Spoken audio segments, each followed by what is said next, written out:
ஆண்டவர் சொல்றார், நான் இருக்கிறேன் அப்படிங்கிறார். ஆமே, நான் இருக்கிறேன். நீங்க நல்லா கவனமா கேளுங்க. ஒரு கேள்வியை நான் கேட்கிறேன். முந்தானத்து ஆம்பூர்ல இந்த வார்த்தையை ஆண்டவர் சொல்ல வச்சாங்க. யாத்திராகமம் 24வது அதிகாரத்துல 15வது வசனத்துல சொல்லப்பட்டிருக்கிறது, மோசே மலையின் மேல் ஏறின போது ஒரு மேகம் மலையை மூடிட்டு, கர்த்தருடைய மகிமை சீனாய் மலையின் மேல் தங்கியிருந்தது. ஆண்டவர் வந்து இப்ப எங்க தங்குறாரு சொல்லுங்க? ஏன்? கரெக்டா சொன்னீங்க. ஏன்னா அங்க, நம்ம லாங்குவேஜ்ல சொன்னீங்க, ஏன்னா அங்க மோசே இருக்கிறார். ஒரு இடத்துல போய் ஒருத்தர் தங்க விரும்புறார் பாருங்க. அதாவது தேவ பிரசன்னத்துல நான் தங்குறதுன்னு ஒண்ணு இருக்கு, நான் இருக்கிற இடத்துல அவர் வந்து தங்குறார் பாருங்க. அப்படிப்பட்ட அந்த பர்சன் தான் பிரசன்ஸ் கேரியர். அதாவது ஆண்டவருடைய பிரசன்னத்துல பர்வதங்கள் எல்லாம், அப்போ இந்த சியோன் இந்த சீனாய் மலை என்ன இருக்கணும்? உருகி இருக்கணும். அப்ப ஏன் உருகல? மோசையா நீங்க விட்டா ஒண்ணு கரெக்டா சொன்னேன்னு சொல்லிட்டு, ஏன் உருகலைன்னா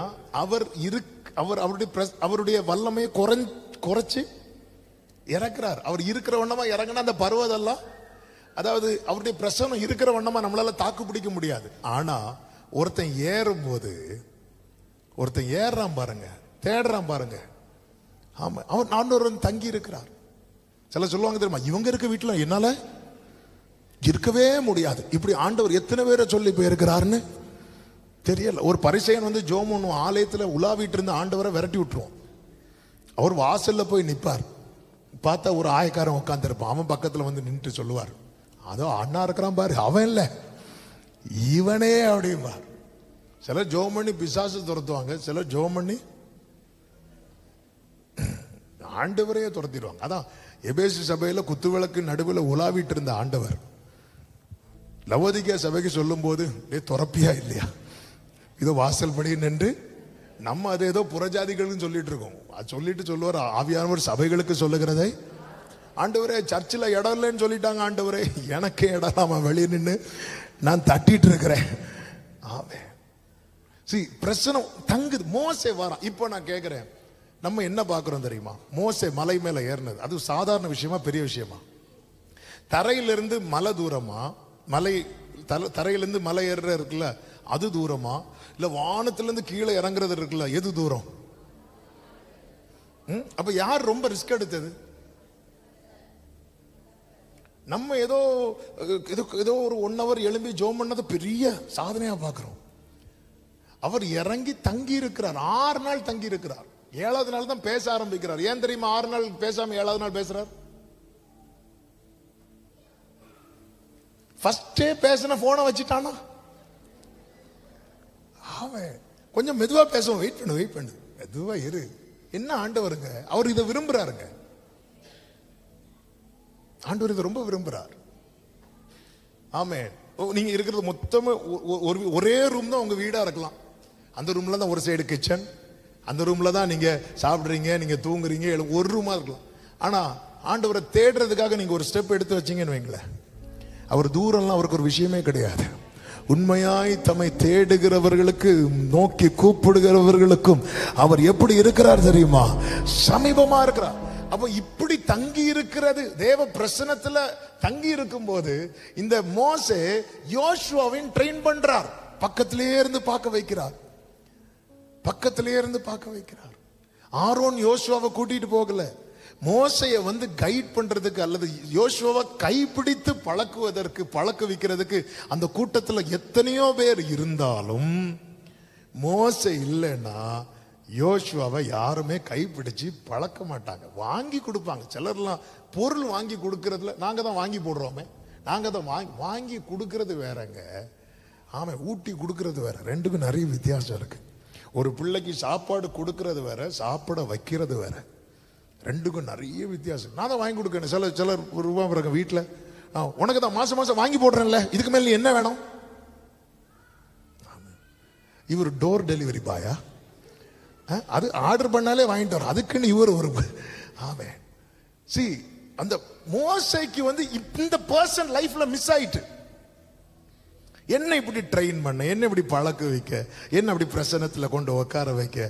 ஆமென். யோசுவாவே ஆசரிப்பு கூடாரத்தை விட்டு எப்படி உங்களால பிரியாம இருக்க முடிந்ததுன்னு கேட்டா சொல்றார், உள்ள யார் இருக்கிறா தெரியுமா? மோசே இருக்கிறார், மோசே இருக்கிறார். நான் தொய்ந்து போனாலும் யோசுவா வந்து அப்பப்ப பாப்பார், அது ஜெபம் பண்ணு ஜெபம் பண்ணு ஜெபம் பண்ணு ஜெபம் பண்ணு. இப்படி ட்ரெயின் பண்ண பர்சன் என் லைஃப்ல மிஸ் ஆயிட்டு இருக்கும்போது ஆண்டவர் சொல்ல, நான் இருக்கிறேன் அப்படிங்கிறார், நான் இருக்கிறேன் அப்படிங்கிறார், நான் இருக்கிறேன். ஹல்லேலூயா, நான் இருக்கிறேன். இது யோசுவாவை எங்க கொண்டு வந்துட்டு தெரியுமா? ஆமென். எங்க கொண்டு வந்துட்டு தெரியுமா? யுத்தம் நடக்குது. ஆண்டவரே டைம் ஆகுது ஆண்டவரே, இந்த சூரியனை கொஞ்சம் நிக்க வைக்கிறீங்களா? நீ பேசு யோசுவாவே. ஆமென். ஹல்லேலூயா, நீ பேசு. யோசுவாவை தளர விடல. சூரியன் அஸ்தமித்துனா அன்னைக்கு யுத்தம் முடிஞ்சு, இல்லது யோசுவாவின் கை தளரும். ஆண்டவர் தளர விடல. மோசையின் நாட்களிலாவது யோசுவாவின் கை மேல அமலேக்கின் கை ஓங்கிச்சு. ஆனா மோசை இல்லாத ஒரு தருணம் வரும்போது கர்த்தர் எப்படி நின்னார் தெரியுமா? சூரியனை மறைய விடாம நிக்க வச்சார். என் ஆண்டவர் என் வாழ்க்கையில இதுவரை ஒரு விதத்துல நடத்திட்டு இப்ப இன்னொரு விதத்துல கொண்டு போறாருன்னா எனக்கு ஒன்று தெரியும், கோலை பிடித்திருந்த மோசை இல்ல, ஆனா மேக ஸ்தம்பத்துல கர்த்தர் இருக்கிறார், அக்கினி ஸ்தம்பத்துல கர்த்தர் இருக்கிறார். ஆமென். கர்த்தர் உயிரோடு இருக்கிறார். மூன்றாவதாக இந்த மோசே யோசுவாவை பாத்தீங்கன்னா எல்லாருக்கும் முன்னாடி வச்சு என்கரேஜ் பண்ணுவார். உபாகமம் 31:7-8 வசனங்களை நீங்க பாத்தீங்கன்னா எல்லாத்துக்கும் முன்னாடி வச்சு மோசே யோசுவாவை அழைத்து இஸ்ரவேலர் எல்லாரும் பார்த்திருக்க அவரை நோக்கி எல்லாருக்கும் முன்னாடி வச்சு நல்ல என்கரேஜ் பண்ணக்கூடிய பர்சன், நல்ல பலப்படுத்துகிற, திடப்படுத்துகிற, தைரியப்படுத்துகிற, பலம் கொண்டு திடமனதாயிரு, கர்த்தர் இவர்களுக்கு கொடுப்பேன் என்று சொன்ன தேசத்துல நீ இந்த ஜனத்தை அழைத்து கொண்டு போய் அதை அவர்களுக்கு சுதந்திரமாக கொடுப்ப. கர்த்தர் உனக்கு முன்னாக போகிறவர், அவர் இருப்பார், அவர் விலக மாட்டார், அவர் கைவிட மாட்டார், நீ பயப்படவும். அப்ப இது யார் சொன்ன வார்த்தை? மோசே சொன்ன வார்த்தை. இப்போ மோசே இல்ல, ஆனா அதே வேர்டு வருதா?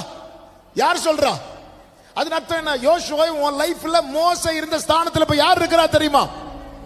கர்த்தர் இருக்கிறா. ஆமென் சொல்லுங்க பார்க்கலாம். நல்ல கையை தட்டி ஆமென் சொல்லுங்க. ஹல்லேலூயா.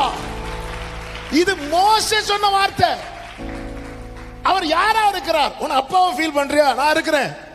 உனக்கு ஒரு டீச்சரா வேணுமா? நான் இருக்கிறேன். உனக்கு துணையா வேணுமா? நான் இருக்கிறேன். மோசே சொன்ன வேர்டு. இனி இப்படி சொல்றதுக்கு எனக்கு யாரும் இல்லையேன்னு சொல்லும் போது, யோசுவாவே நான் உன்னை விட்டு, இதை நான் எங்கேயும் கேட்டிருக்கிறேனே, இது இது இது இது இது மோசே சொன்ன வேர்டுல. இனி மோசே இல்லை, நான் இருக்கிறேன். அப்ப நீ உன்னை எப்படி பார்க்க கூடாது தெரியுமா? எனக்கு யாருண்டு அப்படி பார்க்க கூடாது. எனக்கு நீருண்டு, நான் கலங்கின நேரத்தில் கரம் என்னை நடத்தியதே. எனக்கு நீருண்டு, நான் கலங்கின நேரத்தில் ஆமென் என்னை நடத்தியதே. ஹல்லேலூயா, ஹல்லேலூயா, ஆமென். இது மோசே சொன்ன. இனி இந்த வேர்டு சொல்றதுக்கு யாரும் கிடையாது. ஆரோன் சொல்ல மாட்டார். ஆரோன் இதுக்கு முன்னாடி போயிட்டார். ஆரோன் சொல்றதுக்கு என்ன? ஆமென். இனி இப்படி என்னை என்கரேஜ் பண்றதுக்கு, இப்படி என்னை தேற்றுவதற்கு யாருமே கிடையாது. சேம் வேர்டு, ஒரு ஒரு ஒரு ஒரு புள்ளி கூட மாத்தாம நீ பலன் கொண்டு திடமனதாயிரு.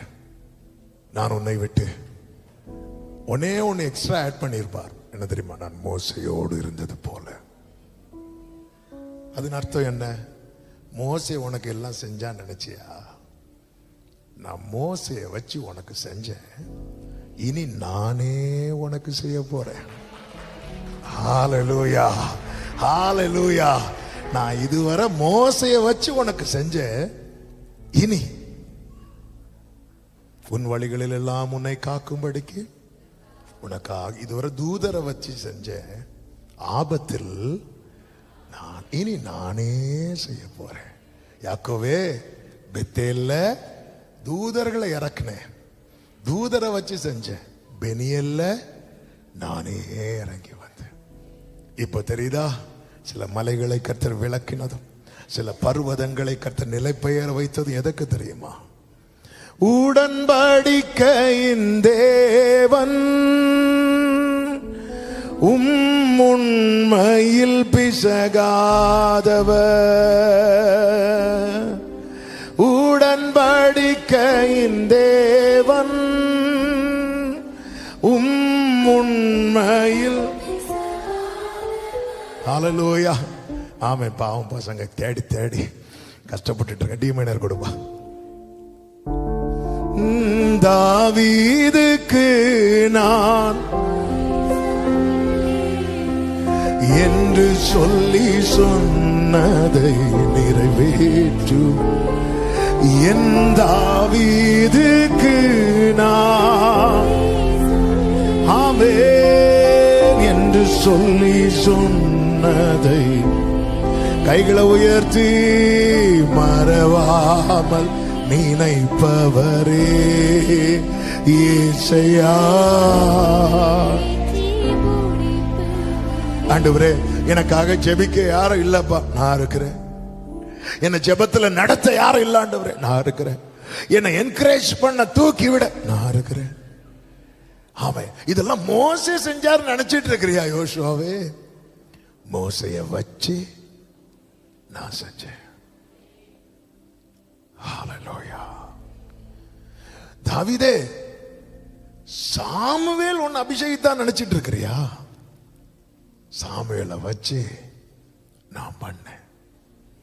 நம்ம லைஃப்ல நமக்கு சப்போர்ட்டிவா, நமக்கு உறுதுணையாய், நம்முடைய வாழ்க்கையின் ஒரு பகுதி வரைக்கும். ஆமென். சில உறவுகள் முதல் ஆரம்ப பகுதி, சில உறவுகள் மீதி பகுதி. இதுதான் வாழ்க்கை. நம்ம நினைச்சிட்டு இருக்கிறோம் இவங்க இவங்க. ஆண்டவர் சொல்றார் நான் ஐ ஆம். அதன் அர்த்தம் என்ன? இஸ்ரவேலே பயப்படாதே,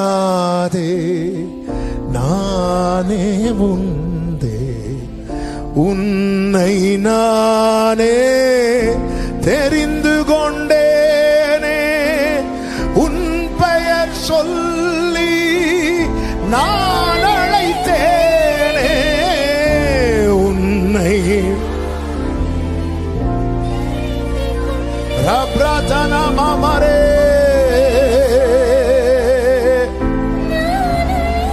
க்ளோரி.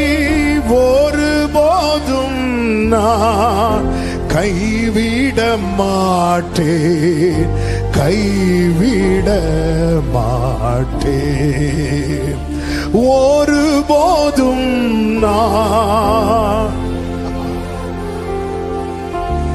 கைவிட மாட்டேன். வழியும் சத்தியமும் ஜீவனும் நானே. இஸ்ரவேலே பயப்படாதே.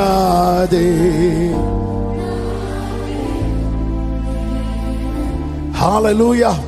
மோசே அடுத்து என்ன பண்றார் அப்படின்னா, யோசுவாவை கரெக்ட் பண்றார், மிஸ்டேக்கை கரெக்ட் பண்றார்.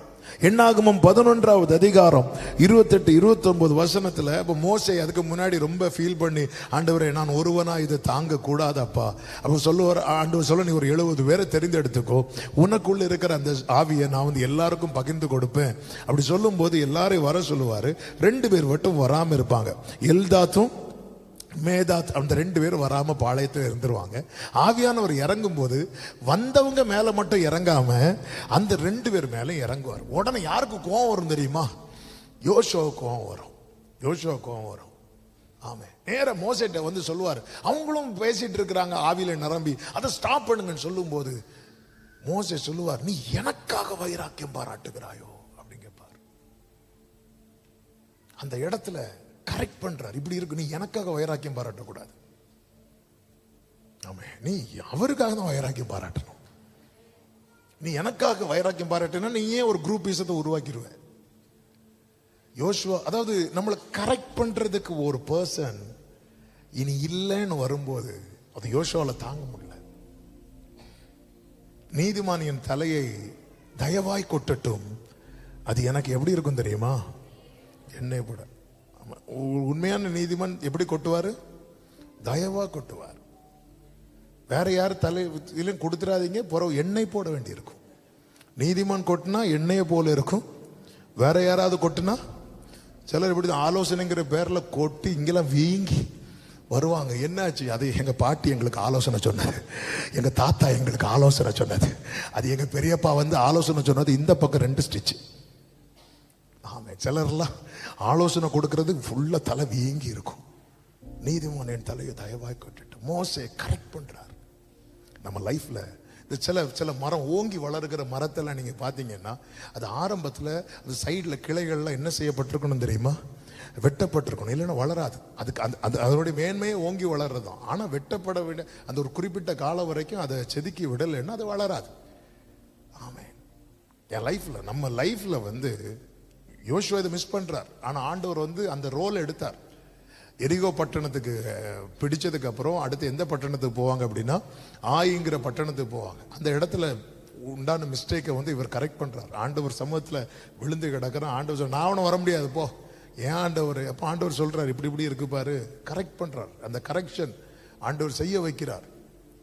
ஆமே, லைஃப்ல நம்ம மிஸ் ஆச்சு. அதாவது நம்ம லைஃப்ல உண்மையான இழப்பை என்ன தெரியுமா? சீயோன் குமாரத்தியே, ஏன் அழுற? ராஜாவானவர் உன்னிடத்தில். அவரை மிஸ் பண்ற ஒரு லைஃப் இருக்கு தெரியுமா? நல்லா புரிஞ்சுக்கோங்க. இந்த வேர்டு சொன்னதுனால சொல்றேன்.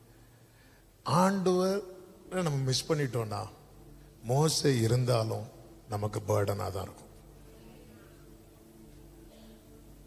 ஆமே, நம்ம லைஃப்ல ஆண்டவர் இல்லைன்னா மோசே இருந்தாலும் நமக்கு எப்படிதான் இருக்கும் தெரியுமா? பாரமா தான் இருக்கும். என் லைஃப்ல யோசுவா பார்க்கிற, இனி என்னை யார் கரெக்ட் பண்ணுவா? இனி எனக்கு யார் என்ன செய்வா? ஆண்டவர் சொல், நான் உன்னோடு இருக்கிறேன், நான் உன்னோடு இருக்கிறேன். மோசைக்கு என்ன ப்ராமிஸ் கொடுக்க முடியல தெரியுமா? யோசுவாவே நான் உன் கூட இருப்பேன்னு சொல்ல முடியல. ஆனா மோசையால என்ன சொல்ல முடிந்தது தெரியுமா? கர்த்தர் உன்னோடு இருப்பார். ஆமே. 5வதாக இந்த மோசே என்ன பண்றார் அப்படின்னா, அவருக்கு தேவன் கொடுத்த அதிகாரத்தையும் அந்த அத்தாரிட்டியையும் யோசுவாவுக்கு இம்பார்ட் பண்றார். என்னாகமம் 27வது அதிகாரம் 22, 23 வசனத்துல மோசே தனக்கு கர்த்தர் கட்டளையிட்டபடியே யோசுவாவை அழைத்து கொண்டு போய் அவனை ஆசாரியனாகிய எலியேசருக்கும் சபையனத்துக்கு முன்பாக நிறுத்தி அவன் மேல் தன் கைகளை வைத்து கர்த்தர் தனக்கு சொன்னபடியே அவனுக்கு கட்டளையிட்டான். அடுத்த நிலைக்கு அவனை கொண்டு வருகிறான். அடுத்த நிலைக்கு கொண்டு வந்து நிறுத்தினதுக்கு அப்புறம் யார் இல்லை அப்படின்னா மோசே இல்லை. இதுதான் தாங்கவே முடியல. கைபிடிச்சு நடத்தி தூக்கி விடும்போது கொஞ்சம் அப்படி நிமிர்ந்து வரலான் இருக்கும் போது கைபிடிச்சு தூக்கி விட்ட பர்சன் இனி இல்லை. மோசே யோசுவா அப்படி தளர்ந்து இருக்கிறான். அதனாலதான் அந்த வேர்டு எதனாலதான் 1வது வசனத்திலே வாசிக்க வைத்தது. ஆமா, நம்ம அந்த வசனத்தை அப்படி வாசிட்டு போயிருவோம். வேதத்தில் இருக்கிற ஒரு வார்த்தை கூட சும்மா எழுதப்படவில்லை. ஒவ்வொரு வார்த்தையும் நம்ம லைஃபை வந்து வச்சு பார்த்தா அதுல நம்ம டிராவல் பண்ணிட்டு இருப்போம். ஆமா, ஆண்டவர் சொல்றாரு, இங்க பாரு, என் தாசனாகிய மோசே மரித்தான். அதன் அர்த்தம் என்ன? இனி உன் லைஃப்ல யாரை எதிர்பார்க்க கூடாது? மோசே எதிர்பார்க்க கூடாது. அவ்வளவுதான். இதான் லைஃப். என் தாசனாகிய மோசே மரித்தான். ஆனா உனக்கு நான் ஒண்ணு ப்ராமிஸ் பண்றேன், நான் மோசையோடு இருந்தது போல நான் உன் கூட இருப்பேன். இனி உனக்கு எல்லாத்துக்குமே நீ யாரதான் எதிர்பார்க்கணும் தெரியுமா? என்னதான் எதிர்பார்க்கணும். ஆண்டவரே, மோசே இப்படி கைப்பிடித்து தூக்கி விட்டார். ஆண்டவர் சொல்றார், நான் இருக்கிறேன் உன் கூட. வேதம் என்ன சொல்லுகிறது தெரியுமா? யோசுவா 4வது அதிகாரம் 14வது வசனத்தை வாசிக்கலாம். நம்ம ஜெபிக்க போகிறோம். அந்நாளிலே கர்த்தர் யோசுவாவை சகல இஸ்ரவேலரின் கண்களுக்கு முன்பாகவும் மேன்மைப்படுத்தினார். அடுத்த வார்த்தை, அவர்கள் மோசேக்கு பயந்திருந்தது போல அவனுக்கும் அவன் உயிரோடு இருந்த நாளெல்லாம் பயந்திருந்தார்கள். கரங்களை உயர்த்தி ஒரு ஹalleluya சொல்லுவோமா? ஆமென். 1வது அதிகாரத்தின் 1வது வசனம் எப்படி ஆரம்பிக்கிறது தெரியுமா? 1வது அதிகாரத்தின் 1வது வசனத்தை பாருங்கள். கர்த்தருடைய தாசனாகிய மோசே மரித்த பின்பு கர்த்தர் மோசேயின் ஊழியக்காரனான நூனின் குமாரன் யோசுவாவை நோக்கி, ஆமா, யோசுவாக்கு ரோல் என்ன? அவன் யாரு? மோசையின் ஊழியக்காரன். அப்ப மோசே மரித்துட்டான்னா யோசுவா என்ன நினைச்சிட்டு இருப்பான்? நம்ம வேலை இதோட, அதுதான் அர்த்தம். நம்ம வேலை இதோட முடிஞ்சு, நான் இதுவரை ஒருத்தருக்கு ஊழியம் செஞ்சுட்டு இருந்தேன், அவர் இல்ல, ஏன் ரோல் முடிஞ்சதுன்னா என்ன யோசுவா பண்ணணும்? பக்கத்தில் ஒரு கல்லறையை தோண்டிடுவோமா? ஒரு காலத்தில் இப்படிதானாங்க பண்ணிட்டு இருந்தாங்க. ஒரு புருஷன் இறந்துட்டாங்கன்னா கூடவே என்ன பண்ணுவாங்க? ஏன்னா அவங்கள பொறுத்த வரைக்கும் என்ன தெரியுமா? ரோல் முடிஞ்சிட்டு ஆண்டு சொல்ற, நீ அவனுக்கு அடையாளமே. ஆண்டவர் இந்த அடையாளத்தை ப்ரொமோட் பண்றார். எப்படி ப்ரொமோட் பண்றார் பாருங்க. 24வது அதிகாரம், ஆமென், 29வது வசனத்தை வாசிங்க. இந்த காரியங்கள் நடந்த பின்பு நூனின் குமாரனாகிய யோசுவா என்னும் கர்த்தருடைய ஊழியக்காரன். ஃபர்ஸ்ட் வசனம், ஃபர்ஸ்ட் அதிகாரம் எப்படி படிச்சோம்? மோசேயின் ஊழியக்காரன். ஆமென். அப்போ இதுவரை யாரதான் பார்த்துட்டு இருந்தான்? யாருக்கு தான் வேலை செஞ்சான்? யாரதான் சார்ந்து இருந்தான்? மோசைய. இப்ப அந்த ரோல் முடிஞ்சிட்டு இப்ப அந்த இடத்துல யார் வாரா தெரியுமா? ஆமென், ஹalleluya. அவன் சரித்திரம் மாற்றி எழுதப்படும். glory, glory. உன் கூட கர்த்தர் இருக்கிறேன்னு சொன்னது சும்மா கிடையாது. ஆமென் சொல்லுங்க பார்க்கலாம். முடிவு எப்படி எழுதப்பட்டது தெரியுமா? கர்த்தருடைய ஊழியக்காரன். ஹalleluya. எத்தனை பேர் நம்புறீங்க என் காலங்கள் கர்த்தருடைய? எல்லாரும் எழுந்து நிற்கலாமா? ஹalleluya, hallelujah, hallelujah. Thank you Jesus. நன்றி ஆண்டவரே. பரிசுத்த பிதாவே, நல்ல தகப்பனே, உங்க பிரசன்னத்துக்காக நன்றி. சமூகத்தில் பாட, துதிக்க, ஆராதிக்க, செபிக்க வைத்து எங்களோடு பேசி நீங்க இருக்கிறீங்க அப்பா. இந்த ஓட்டம் பாதியில முடிய விட மாட்டேன். எங்க ஓட்டத்தில் தனிமை அல்ல, நீங்க இருக்கிறீங்க ஆண்டவரே. நன்றி. ஒவ்வொருவரையும் பலப்படுத்தும் அப்பா இருக்கிறாருங்கிற நம்பிக்கையில தொடர்ந்து முன் செல்ல, நாளை குறித்து பயப்படாமல், கலங்காமல், சந்தோஷமா எதிர்கொள்ள, வாழ்க்கையில ஜெயிக்க கர்த்தர் கிருபை செய்ய. யோசுவாவை எல்லா கண்களுக்கு முன்பாய் மேன்மைப்படுத்தினவரே, ஒவ்வொருவரையும் ஆசீர்வதித்து மேன்மைப்படுத்தும். உடைய நாமத்துக்கு எல்லா மகிமை வரப்பண்ணும். அர்ப்பணிக்கிறோம் இயேசுவின் நாமத்தில் பிதாவே, ஆமென். சேர்ந்து சொல்லுவோம். என் ஆத்துமாவே கர்த்தரை ஸ்தோத்திரி, முழு உள்ளமே அவருடைய பரிசுத்த நாமத்தை ஸ்தோத்திரி. என் ஆத்துமாவே கர்த்தரை ஸ்தோத்திரி, கர்த்தர் செய்த சகல உபகாரங்களை மறவாதே. ஆமென், ஆமென். ஹல்லேலூயா.